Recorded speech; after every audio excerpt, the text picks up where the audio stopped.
Ukraine, Canada, NATO allies, Japan, Bharat ये वो देश हैं जो वैसे तो दशकों से अमेरिका के दोस्त और शुभचिंतक रहे हैं, लेकिन प्रेसिडेंट डोनाल्ड ट्रंप ने रातों रात इन दोस्तों के पीठ पर खंजर भोंक दिया और अब इस लिस्ट में एक और नाम जुड़ गया है, ताइवान का। You look at the history of Taiwan. Taiwan was developed because we had presidents that didn't know what the hell they were doing. They stole our chip industry. China's a very, very powerful, big country.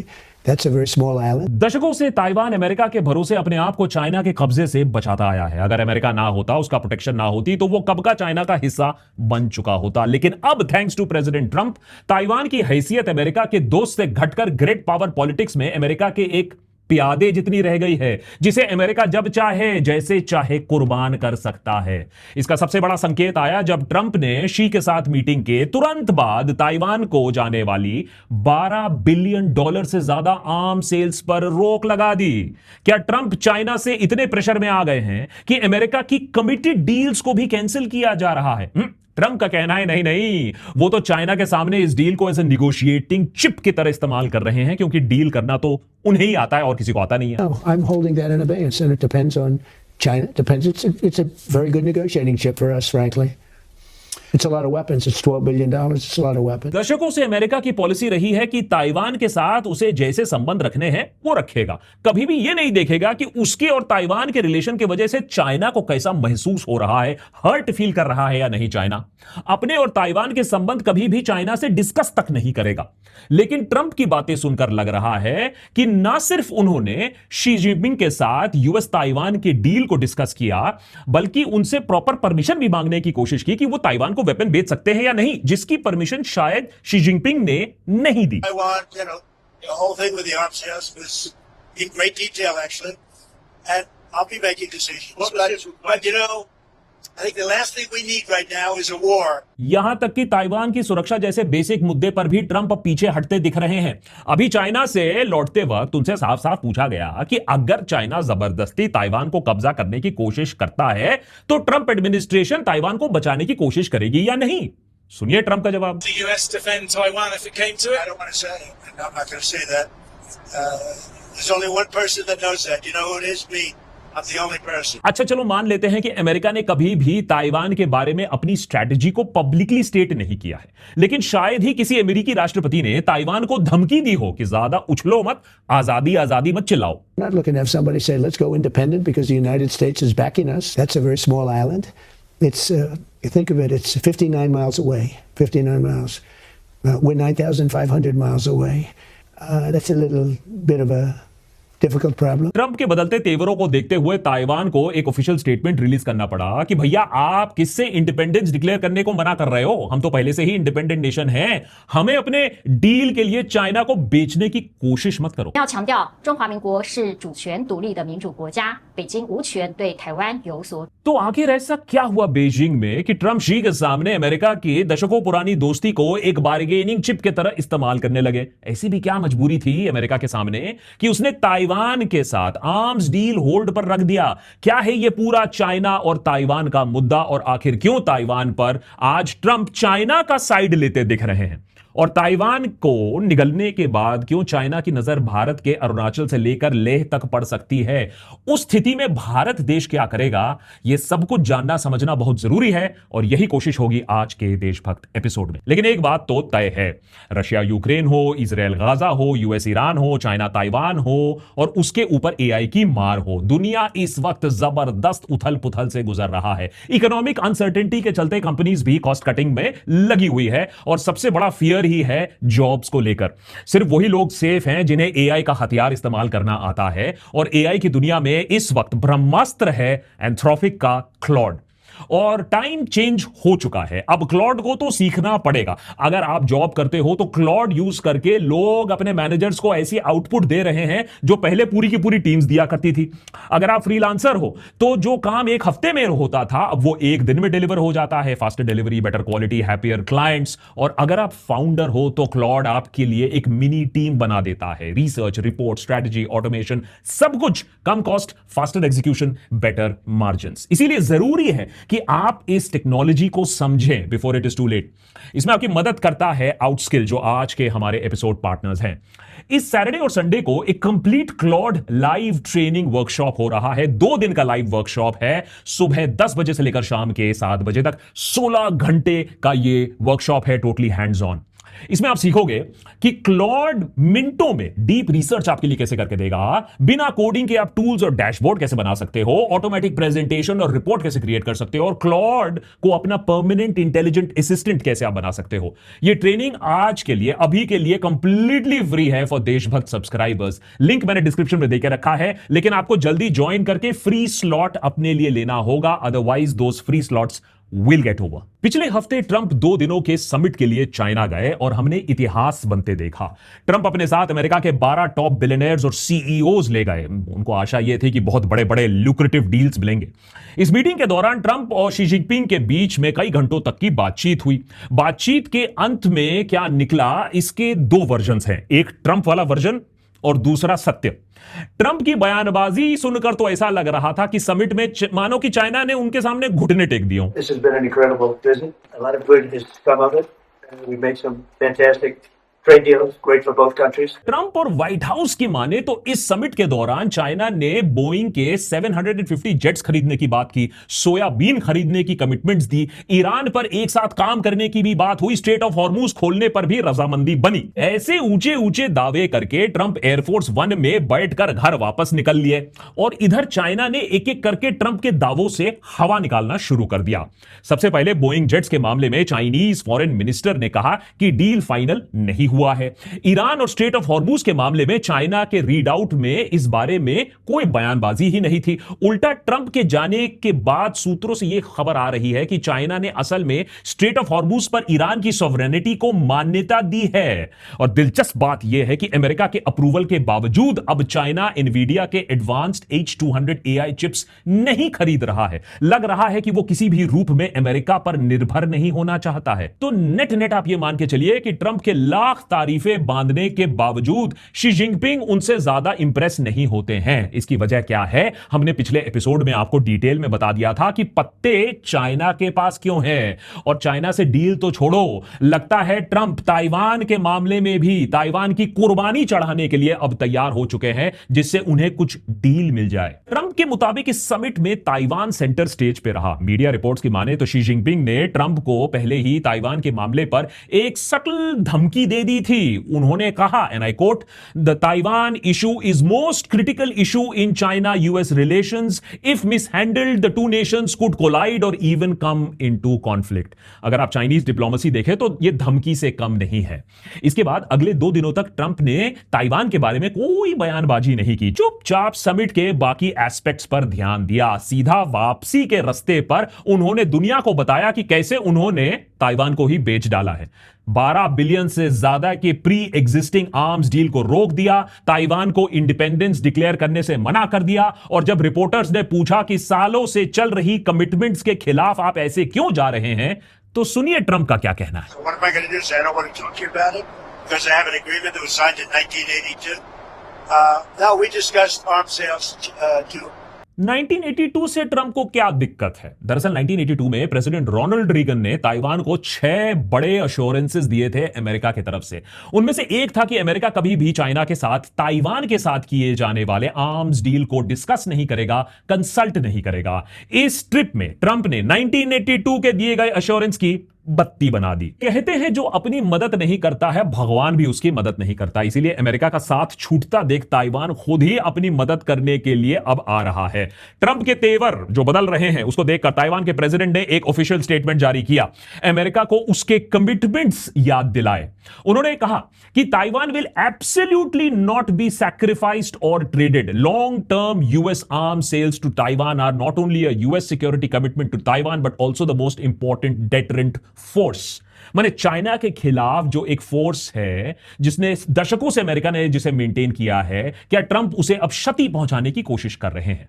अब यहां China और Taiwan के बीच में जो खींचातानी चल रही है उसे भी समझना जरूरी है, और उसके लिए थोड़ा बैकग्राउंड जानना जरूरी है, क्योंकि चाइना और ताइवान का मुद्दा कोई आज का मुद्दा नहीं है। इसके लिए थोड़ा इतिहास में जाना पड़ेगा 2 मिनटों के लिए। साल 1927 यूरोपियन कॉलोनियलिज्म अपने चरम पर था, लेकिन वर्ल्ड वॉर 1 के बाद इंपीरियलिस्ट फोर्स पीछे हटना शुरू कर देते हैं। जैसे जैसे यूरोपियंस पीछे हटते हैं अलग अलग टेरिटरीज से, जैसे कि मिडिल ईस्ट हो या फिर इधर चाइना हो, वहां वैसे ही वर्चस्वता के लिए आपसी जंग छिड़ जाते हैं। अब चाइना में भी एक सिविल वॉर छिड़ जाती है जो अगले 22 सालों तक चलती है। एक तरफ इस सिविल वॉर में माओ जेडोंग की कम्युनिस्ट पार्टी ऑफ चाइना या सीसीपी, दूसरी तरफ चियांग काई शेक की नेशनलिस्ट पार्टी कुमिंतांग ऑफिशियली अपने आप को रिपब्लिक ऑफ चाइना की सरकार ये मानते थे अपने आप को। 22 सालों तक चली इस सिविल वॉर पर तो वैसे एक अलग एपिसोड अपने आप में बन सकती है, लेकिन अभी के लिए इतना समझ लीजिए कि 1949 में माओ के फोर्सेस की जीत होती है। कम्युनिस्ट पार्टी ऑफ चाइना या सीसीपी मेनलैंड चाइना पर टोटल कब्जा जमा लेती है, और 1 अक्टूबर 1949 को सीसीपी ने पीपल्स रिपब्लिक ऑफ चाइना या पीआरसी की घोषणा की। उधर चियांग काई शेक अपनी गवर्नमेंट, अपनी फौज, अपना सोना, अपना खजाना और लाखों लोगों के साथ मेनलैंड से भागकर एक आइलैंड पर पहुंच जाते हैं, जिस आइलैंड को हम ताइवान के नाम से जानते हैं। दिलचस्प बात यह है कि तब से दुनिया में 2 चाइना है, एक पीआरसी या पीपल्स रिपब्लिक ऑफ चाइना जो कि मेनलैंड चाइना है, और दूसरा रिपब्लिक ऑफ चाइना या आरओसी, 23 मिलियन की आबादी वाला आइलैंड नेशन जिसका अपना संविधान है, अपनी सरकार है, अपना फौज है, जिसे हम आम भाषा में ताइवान कहते हैं। आज ये छोटा सा ताइवान 1 ट्रिलियन के आसपास की जीडीपी रखता है, दुनिया की 22वीं सबसे बड़ी इकोनॉमी है, लेकिन फिर भी दुनिया के सिर्फ 12 देश ताइवान को फॉर्मली रिकॉग्नाइज करते हैं। इसकी भी दिलचस्प वजह है। चाइना एक स्ट्रिक्ट 1 चाइना प्रिंसिपल लागू करता है, यानी अगर कोई देश ताइवान के साथ डिप्लोमेटिक संबंध बनाता है, उसे रिकॉग्नाइज करता है, तो चाइना उसके साथ कोई रिश्ता नहीं रखेगा, कोई ट्रेड नहीं करेगा। तो पूरी दुनिया को चूज करना पड़ रहा है कि या तो आप चाइना चूज करो या तो ताइवान चूज करो। अब जैसे जैसे चाइना की इकोनॉमी बढ़ती गई, दूसरे देशों को ताइवान का साथ छोड़ना पड़ा। साल 2000 में ताइवान को 30 देश रिकॉग्नाइज करते थे, आज सिर्फ 12 देश रिकॉग्नाइज करते हैं। यह है पावर चाइना की इकोनॉमी का। लेकिन चाइना ने ताइवान को ऐसे आइसोलेट कैसे किया है? यह चाइनीज स्ट्रेटेजिक थॉट के थ्रू किया गया है, जिसे शी कहते हैं। यह कॉन्सेप्ट आर्ट ऑफ वॉर में भी आपको दिखेगा। इसका हिंदी या इंग्लिश में कोई सीधा ट्रांसलेशन आपको नहीं मिलेगा, लेकिन रफली इसका मतलब यह समझ लीजिए स्ट्रेटेजिक मोमेंटम। माने कंडीशंस अपने फेवर में ऐसे मोड़ दो कि बिना डायरेक्ट कॉन्फ्रंटेशन के आप जंग जीत जाओ, आपके गोल्स अचीव हो जाएं, आपको लोहा नहीं उठाना पड़ेगा। चाइना ने दशकों से यह शी का कॉन्सेप्ट ताइवान के साथ अप्लाई करने की कोशिश की है। एक तरफ जहां ताइवान को डिप्लोमेटिकली आप आइसोलेट कर रहे हो, वहीं दूसरी तरफ उसके इकोनॉमी में अपने आप को डीपली इंटीग्रेट कर लो। कुछ ही सालों में उसने ताइवान के साथ ट्रेड इतना गहरा कर लिया है कि ताइवान की इकोनॉमी पार्शियली चाइना पर ही डिपेंडेंट है। आज ताइवान की कंपनीज का चाइना में बिलियंस ऑफ डॉलर्स इन्वेस्टेड है, डायरेक्ट फ्लाइट्स हैं, पीपल टू पीपल कनेक्ट है। यह कहना गलत नहीं होगा कि आज ताइवान बिना चाइना के एग्जिस्ट नहीं कर सकता है। चाइना ने यही फॉर्मूला भारत के साथ भी अपनाया है। लगभग $150 बिलियन का ट्रेड, सबसे लार्जेस्ट ट्रेडिंग पार्टनर। चाइना से सामान के बिना हमारा इकोनॉमी ठप पड़ जाएगा। यह बात चाइना को अच्छी तरीके से मालूम है, उसने इसको ऐसे ही क्रिएट किया है। इसके अलावा चाइना ताइवान में पॉलिटिकली भी इन्फिल्ट्रेट करने की कोशिश कर रहा है। United front work department China की एक डेडिकेटेड एजेंसी है जो ताइवानीज बिजनेस, डायस्पोरा, मीडिया के थ्रू पब्लिक ओपिनियन और पॉलिटिक्स को इन्फ्लुएंस करने की कोशिश करता है। उसकी कोशिश यह रहती है कि कैसे भी ताइवान के लोगों को चाइना के साथ पीसफुली जोड़ने के लिए कन्विंस कर दिया जाए। पीसफुल रियूनिफिकेशन ऑफर या 1 कंट्री 2 सिस्टम फ्रेमवर्क, यही वही वाला जुमला है जो चाइना ने हांगकांग को भी पकड़ाया था। हालांकि अल्टीमेटली वहां मिलिट्री इंटरवेंशन की जरूरत नहीं पड़ी, लेकिन फिर भी वहां जो हुआ उससे समझ में आ गया लोगों को कि ऐसा कोई 2 सिस्टम होगा नहीं। चाइना में 1 सिस्टम ही चलेगा, बीजिंग वाला सिस्टम। चाहे ताइवान हो या हांगकांग, सीसीपी का गोल तो यही है कि धीरे धीरे इन टेरिटरीज को अपने साथ इतना डीपली इंटीग्रेट कर लो कि वो अपने आप को चाइना से अलग इमेजिन ही ना कर पाए और अपने आप इंडिपेंडेंस जो नैरेटिव है वो दफन हो जाए, मिलिट्री इंटरवेंशन की जरूरत ना पड़े। लेकिन इसका मतलब यह नहीं है कि चाइना ने ताइवान पर कब्जा रूल आउट कर दिया है। दशकों से पीपल्स लिबरेशन आर्मी ताइवान के आसपास के समुद्र में मिलिट्री एक्सरसाइजेस करती आई है, अपनी कैपेबिलिटीज ऐसे डेवलप करती आई है जिससे जरूरत आने पर ताइवान पर कब्जा किया जा सके बिना भारी नुकसान झेले। और यह दिखाने में भी चाइना पीछे नहीं हटता है। 2022 में, हाल ही में, जब US house speaker Nancy Pelosi Taiwan गई तो चाइना ने ताइवान को चारों तरफ से मॉक ब्लॉकेड एक्सरसाइज से रोक दिया, शक्ति प्रदर्शन करने से पीछे नहीं हटा। लेकिन यहां सवाल यह भी उठता है कि यूएस की हाउस स्पीकर ताइवान में क्या कर रही थी? अब चाइना ताइवान के साथ जो भी करे ना करे, उससे अमेरिका को क्या? यहां बात डेमोक्रेसी की तो नहीं हो सकती है, कहीं ना कहीं यहां पैसे की बात, अमेरिका की फायदे की बात जरूर हो रही होगी। यह सच है कि अमेरिका ने ताइवान की दशकों से सहायता की है, चाइना को भी थोड़ा कंट्रोल में रखने के नजरिए से, पावर प्रोजेक्शन के नजरिए से। लेकिन यह भी सच है कि अमेरिका ने कभी भी ताइवान को सिक्योरिटी गारंटी नहीं दी है, फिर भी एक मिलिट्री इंटरवेंशन रूल आउट भी नहीं किया है कि अगर चाइना हमला करे ताइवान पर तो फिर अमेरिका क्या करेगा। इसे अमेरिकन फॉरेन पॉलिसी में स्ट्रेटेजिक एम्बिग्युइटी कहते हैं, जानबूझकर साफ जवाब ना देना। इसे दो फायदे हैं। पहला, चाइना को हमेशा डर रहेगा कि अगर उसने ताइवान पर अटैक कर दिया तो शायद अमेरिका बीच में इन्वॉल्व हो जाएगा, हमला कर देगा। दूसरा, इससे ताइवान भी थोड़ा डर के रहता है कि कहीं चौड़ में आकर चाइना पर जंग ही ना छेड़ दिया, लाल आंख ना दिखा दिया, यह सोचकर कि अरे मैं कर देता हूं, मुझे बचाने के लिए तो आई जाएगा बड़ा भाई अमेरिका। लेकिन ट्रंप के बयानबाजी से यह जो एम्बिग्विटी है अब वो शिफ्ट हो रही है बीजिंग के तरफ, और यह अपने आप में पूरी दुनिया के लिए चिंता का विषय है, क्योंकि ताइवान में आज दुनिया का सबसे इंपॉर्टेंट इंडस्ट्री, उसका वो केंद्र बिंदु बन चुका है, सेमीकंडक्टर्स और चिप मैन्युफैक्चरिंग। और इस इंडस्ट्री को लीड कर रही है ताइवान की एक स्टेट ओन्ड कंपनी TSMC या Taiwan semiconductor manufacturing company. TSMC अकेला दुनिया का 90% से ज्यादा एडवांस सेमीकंडक्टर्स बनाता है। एप्पल के हर आईफोन में आपको TSMC का चिप मिलेगा। एनवीडिया का AI चिप जिस पर क्लॉड, चैट GPT, जेमिनाई सब चलते हैं, TSMC ही बनाता है। AMD, क्वालकॉम सब TSMC पर डिपेंडेंट है। और चाइना किसी तरीके से ताइवान पर अगर कब्जा कर लेता है तो वो ग्लोबल सेमीकंडक्टर सप्लाई चेन को कंट्रोल कर लेगा। अमेरिका के पास अभी भी डोमेस्टिक चिप मैन्युफैक्चरिंग इतनी एडवांस नहीं है इसे रिप्लेस करने के लिए। इंटेल और TSMC का एरिजोना की जो फैक्ट्री है वो ताइवान की कैपेबिलिटी मैच करने से अभी सालों दूर है। इसीलिए कल को अगर मिलिट्री ऑक्यूपेशन तो छोड़ो, अगर चाइना सिर्फ ताइवान पर ब्लॉकेड भी लगा देता है तब भी ग्लोबल सेमीकंडक्टर सप्लाई ठप पड़ जाएगी, जिसका असर कंप्यूटर, इलेक्ट्रॉनिक, EV, AI सब पर पड़ेगा। और एक झटके में चाइना पूरी दुनिया को ब्लैकमेल करने की पोजीशन पर आ जाएगा, जैसे कि आज ईरान कर पा रहा है तेल के मामले में। तो अब यहां से कहानी किस तरफ जा सकती है? शी जिनपिंग के लिए ताइवान एक पर्सनल मिशन है। उन्होंने तो क्लियरली बोल दिया है कि रीयूनिफिकेशन उनके जेनरेशन में होगा, यानी जल्दी। सीसीपी के फाउंडिंग नैरेटिव में 1949 एक नेशनल ह्यूमिलिएशन था, ये जो बंटवारा जिसे वो देखते हैं, और इस ह्यूमिलिएशन को तभी खत्म नहीं किया जा सकता है जब ताइवान वापस आ जाएगा मेनलैंड के साथ। आज चाइना भले ही ओपनली ताइवान को पीसफुल रीयूनिफिकेशन ऑफर कर रहा है, लेकिन Xi Jinping use of force को रूल आउट नहीं कर रहे हैं। ट्रंप के क्लोज एडवाइजर्स का कहना है कि चाइना अगले 5 सालों के अंदर अंदर ताइवान पर कब्जा जमा सकते हैं। उधर ताइवान को भी पता है कि अगर कल को यूएस उसे बचाने के लिए नहीं आया तब उसे क्या करना है। वो इस जंग के लिए तैयारी सालों से कर रहा है। चाइना से डील करने के लिए ताइवान की मिलिट्री प्लानर्स ने एक स्ट्रेटजी को अडॉप्ट किया है जिसे पॉक्यूपाइन डिफेंस कहा गया है। सिंपल लॉजिक है जो हमने यूक्रेन और ईरान में भी हाल ही में देखा। अगर सामने वाला बहुत शक्तिशाली और ताकतवर हो तो उसे asymmetric weapons, guerrilla warfare, decentralised control से लहूलुहान कर दो। ताइवान के प्रेसिडेंट का संदेश इस मामले में साफ है कि ताइवान विल नॉट प्रोवोक और escalate conflict, but we will not give up our national sovereignty और democratic way of life under pressure. तो ईरान की तरह हो सकता है ताइवान भी खुद से हथियार ना डाले, आत्मसमर्पण ना करे, एंड तक लड़े, चाहे अमेरिका का साथ हो या ना हो। इसीलिए चाइना भी बिना युद्ध के रीयूनिफिकेशन पर ज्यादा एम्फेसिस दे रहा है। वैसे TSMC के बिना अमेरिका की जो AI एडवांटेज आज है चाइना के ऊपर वो भी खत्म हो जाएगी। और अगर किसी दिन ताइवान हाथ से निकल गया तो जापान और साउथ कोरिया भी खतरे के दायरे में आ जाएंगे। लेकिन ट्रंप का फोकस है अपने आप को अच्छा डील दिलाने का, चाहे उसके लिए अमेरिका की लॉन्ग टर्म स्ट्रेटेजिक गोल्स को भाड़ में जाना पड़े।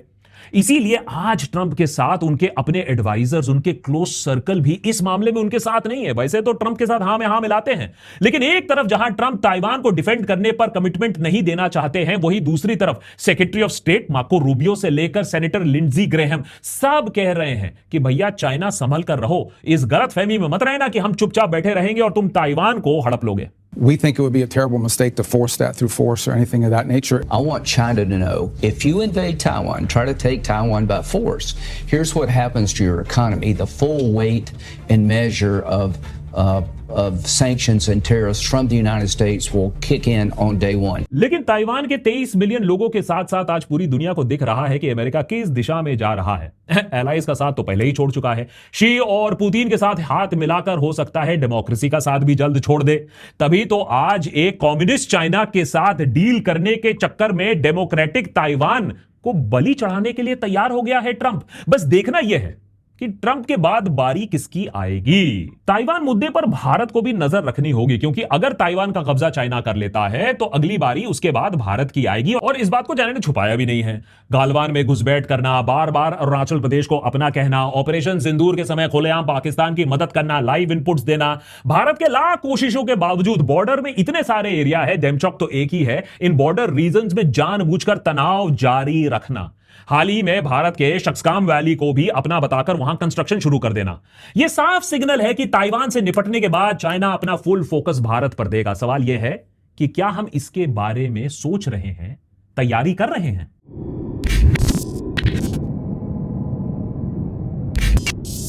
Thanks to Outskill for helping us make this detailed episode. याद रखिए, इस सैटरडे और Sunday complete Claude live training हो रहा है। 2 दिन का लाइव वर्कशॉप है, सुबह 10 बजे से लेकर शाम के 7 बजे तक 16 घंटे का वर्कशॉप टोटली फ्री है देशभक्त सब्सक्राइबर्स के लिए, लेकिन आपको जल्दी जाकर रजिस्टर करके अपना फ्री स्लॉट लेना है। Many thanks for watching.